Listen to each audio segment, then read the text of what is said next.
नमस्कार मित्रांनो, माझं नाव प्रशांत निकम आणि तुमचं सर्वांचं आपल्या चॅनलमध्ये स्वागत आहे. मित्रांनो, आजचा विषय असा आहे, थंबनेलवरून तुमच्या लक्षात आलं असेल की मोदीजींची सुरक्षा कशा पद्धतीने असते आणि NSG कमांडो म्हणजे काय किंवा SPG कमांडो म्हणजे काय, तर आपण ते आज पाहणार आहोत की कशा पद्धतीने मोदीजींना किंवा कुठल्याही देशाचे पंतप्रधान जे असतात, कारण कुठल्याही देशाच्या पंतप्रधानावर जर हल्ला झाला तर तो म्हणजे पूर्ण देशावर हल्ला झाल्यासारखा असतो. म्हणून यांची जी सिक्युरिटी असते ती भयानक एकदम म्हणजे टाईट असते आणि फार म्हणजे कुठल्याही कोणालाही खबर लागणार नाही अशा पद्धतीची सिक्युरिटी असते. तर आपण ते पाहणार आहोत आज की कशा पद्धतीने सिक्युरिटी असते. आता NSG म्हणजे काय की नॅशनल सिक्युरिटी गार्ड. आता ही जी प्रणाली आहे, म्हणजे NSGचे जे कमांडो आहेत त्यांना ब्लॅक कमांडो सुद्धा म्हणतात, ब्लॅक कॅट कमांडो सुद्धा म्हणतात, कारण ते खूप शार्प असतात. आता ही सिक्युरिटी कोणाला असते? उदाहरणार्थ जे मुख्यमंत्री आहेत, समजा योगी आदित्यनाथ असतील, आपले राहुल गांधी असतील, कॅबिनेटचे सर्व मंत्री असतील, म्हणजे बघा ते ब्लॅक कलरचे कपडे वगैरे घातलेले, हातामध्ये गन वगैरे असणारे एक 5-7 कमांडो असतात त्यांच्या भोवती, ही सिक्युरिटी असते त्यांना. आता त्याच्या पुढची जी सिक्युरिटी असते म्हणजे स्पेशल प्रोटेक्शन ग्रुप. आता मित्रांनो, ही जी कॅटेगरी आहे याच्यामध्ये फक्त NSG त्याच्यातलीच लोक याच्यात घेतली जातात, जी शार्प लोक आहेत.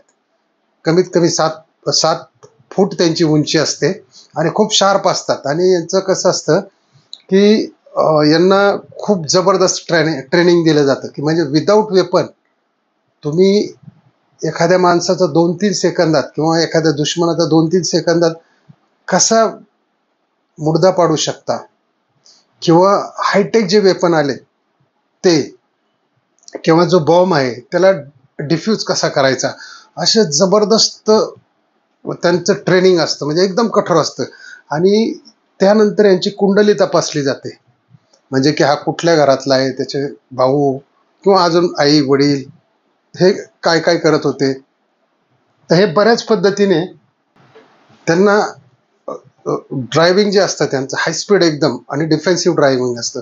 अशा बऱ्याच काही गोष्टीतून यांना पुढं जावं लागतं. त्यावेळेस ते NSGतलीच लोक SPG ग्रुपमध्ये घेतले जातात. अदरवाईज CRF मधून सुद्धा काही घेतले जातात किंवा आपल्या BSF मधून सुद्धा काही इकडे घेतले जातात.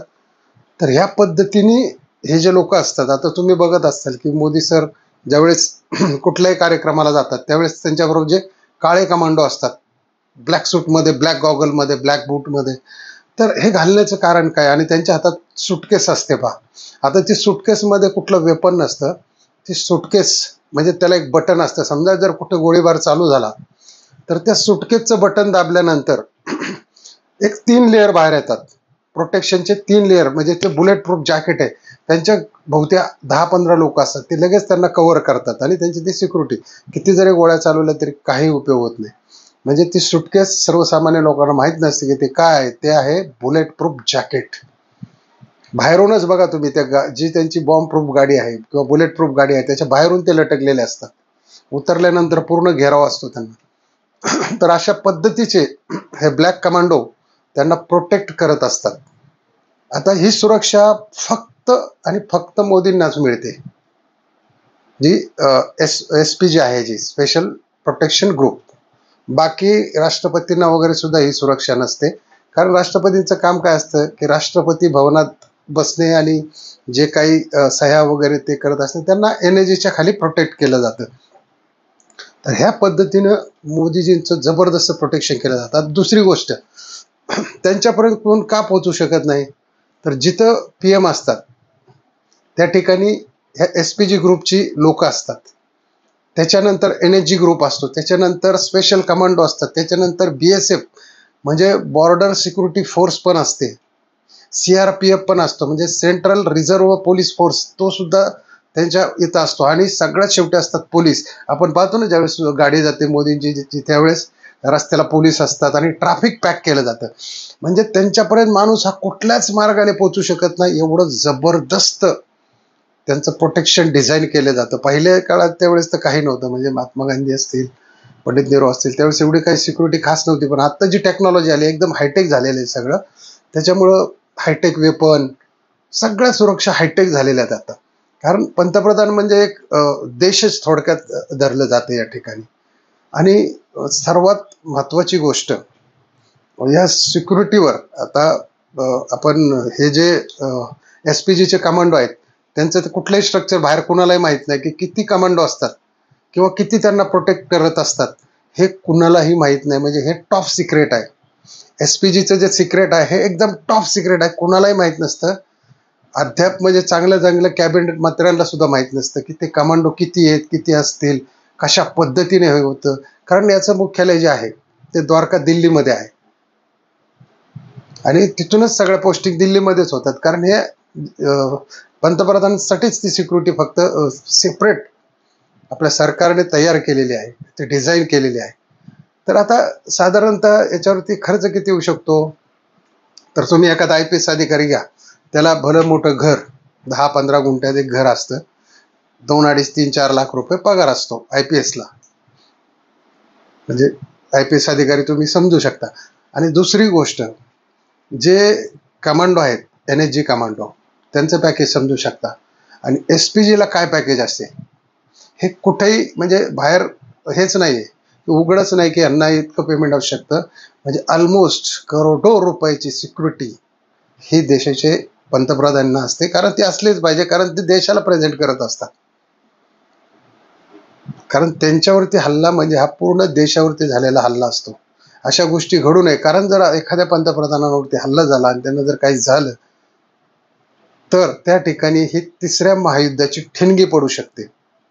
किंवा एखादे जसे रॉ एजंट असतात, एखादा जासूस असतो, समजा कुठला जासूस आला आणि त्याने कुठल्या तरी समजा पाकिस्तान देश आहे, तिथे एखादा जासूस गेला चायनाचा आणि त्याने तिथे त्यांना शूट केलं, तिथलाच पाकिस्तानचाच माणूस घेऊन किंवा दुसऱ्या कुठल्या एका देशाचाही घेऊन. कारण जासूस लोकांना काय, त्यांना पैसे भरपूर पुरवले जातात, तर त्याचे आधार कार्ड बाकी सगळं तयार होतं, पॅन कार्ड वगैरे त्याचं सगळं सगळं सगळं त्याचं तयार होतं आणि त्याच्या खिशात ठेवलं. तर त्या देशाशी किंवा त्या देशाचं वेपन ठेवलं, त्या देशाची करन्सी ठेवली, तर त्या 2 देशामध्ये युद्ध लागतं. म्हणजे अशा सुद्धा गोष्टी घडतात. म्हणून जी हे आहे ही टॉप सिक्युरिटी ह्या देशाच्या पंतप्रधानांना मित्रांनो प्रोव्हाइड केली जाते. आपल्याला वाटतं की इतका असा अनाथ खर्च होतो, पण आपल्या देशाचा भरपूर खर्च हा फक्त सिक्युरिटीवरती होतो. मग ते BSFची असेल, बॉर्डरवरची सिक्युरिटी असेल, ती असलीच पाहिजे. कारण आजकाल आपण बघतो की कुरघोड्या करणारे हे जे काही देश आहेत आपले शेजारचे, ज्यांची कवडी मोल किंमत आहे, पण अशा लोकांमुळं ही टॉप सिक्युरिटी ठेवणं खूप गरजेचं असतं मित्रांनो. आता दुसरी गोष्ट, जे SPGचे असतात कमांडो, ब्लॅक कमांडो, त्याने काळा गॉगल का घालतात, तर त्यांनी जर इकडं पाहिलं तर इकडच्याला काय वाटतं की माझ्याकडे बघतात, पण ते ह्या डोळ्यांनी इकडे पाहत असतात. त्यांना एवढं परफेक्ट ट्रेनिंग दिलं जातं, म्हणजे ते एका वेळी 4ही-5ही बाजू कव्हर करतात, म्हणून ते ब्लॅक गॉगल घालतात. लक्षात आलं का तुमच्या? ते ब्लॅक गॉगल घालण्याचं तेच कारण आहे, ते बी हायर क्वालिटीचे गॉगल्स असतात. म्हणजे ते डावीकडे बघत असले ना, त्या माणसाला वाटेल की माझ्याकडे बघतायत, पण ते ॲक्च्युली इकडच्या साईडला कव्हर करत असतात. एवढी परफेक्ट सिक्युरिटी त्यांनी तिथं अरेंज केलेली असते. आणि दुसरी गोष्ट,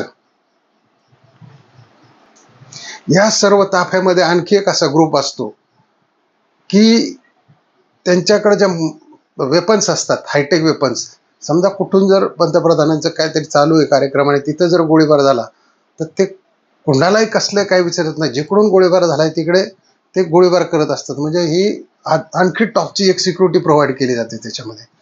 आणि पूर्ण जे डिझाईन केलं जातं तिथं जॅमर असतात. म्हणजे कुणी जर आपला ड्रोन जर उडवला, तो ड्रोन तिथलं तिथंच पडून जातो, कारण सर्व जॅमर असतात, हायटेक पद्धतीचे जॅमर असतात. आणि म्हणजे ज्या न्यूज पण कोणी कव्हर करतात, ते BBC वाले असतील, बरेच असे जे मोठे मोठे जे हे आहेत, तर त्याच्यात पण कसं आहे की आपल्या आमदार खासदारांना कसं आहे, मंत्रालयातून आल्यावरती 50 माईक असे तोंडापाशी लावतात. ते तशा पद्धतीचे मोदींच्या आसपास सुद्धा कोणाला भटकून देत नाहीत. तर मोठे जे चॅनल असतात त्यांच्याकडे सगळा पूर्ण संचय असतो आणि तो तिथं कव्हरेज करू शकतो. म्हणजे त्यांचं ग्लोबल नेटवर्क असतं, तर त्यांनाच ते अलाउड असतं. म्हणजे जे व्हेरीफाईड आणि सर्टिफाईड असतात त्यांना, म्हणजे BBC जसं आपण बघतो त्यांचं चॅनल आहे, असे भरपूर चॅनल आहेत, अमेरिकाचं असेल, फ्रान्सचं असेल. म्हणजे हे लोक फक्त, आणि तिथलं त्यांचा प्रतिनिधी सुद्धा दिसत नाही. तर दिसतं काय, फक्त तिथला एक माईक आणि मोदीजी बोलताना दिसतात.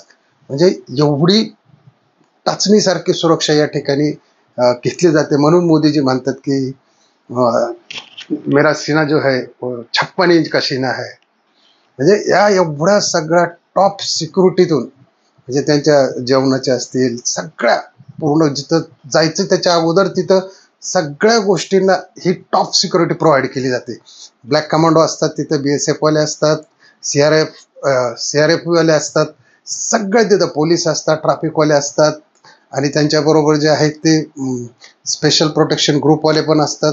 म्हणजे ह्या सगळ्या कुठं त्यांना, समजा आपण आता आळंदीला जो कार्यक्रम झाला, हे सगळं तिकडची सिक्युरिटी आणि ही सिक्युरिटी त्यांची सेपरेट सिक्युरिटी तिकडे जात असते.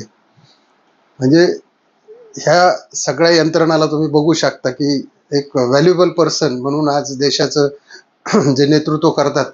आता अर्थात त्याला खर्च होणारच आहे सगळ्या गोष्टींचा, पण त्याला पर्याय नसतो मित्रांनो, कारण सुरुवातीला असं काही नव्हतं, पण आता हे झालेलं आहे सगळं. तर मित्रांनो, आणखी आपण बऱ्याच काही गोष्टी बोलता येतात आपल्या, पण SPG बद्दल अजून काय असं बाहेर कुठलंही कोणालाही स्ट्रक्चर काही माहीत नाहीये. म्हणजे परफेक्ट असं 100% स्ट्रक्चर कुणालाही माहीत नाहीये. आणि ती सिक्युरिटी फक्त पंतप्रधानांना दिली जाते, कारण ती त्यांच्यासाठीच तयार केलेली आहे. तर व्हिडिओ कसा झाला मित्रांनो, नक्की लाईक करा, सबस्क्राईब करायला विसरू नका, आणि इतरांनाही शेअर करा. असेच आपण नवनवीन व्हिडिओ घेऊन येत जाऊ. तर जय हिंद, जय महाराष्ट्र.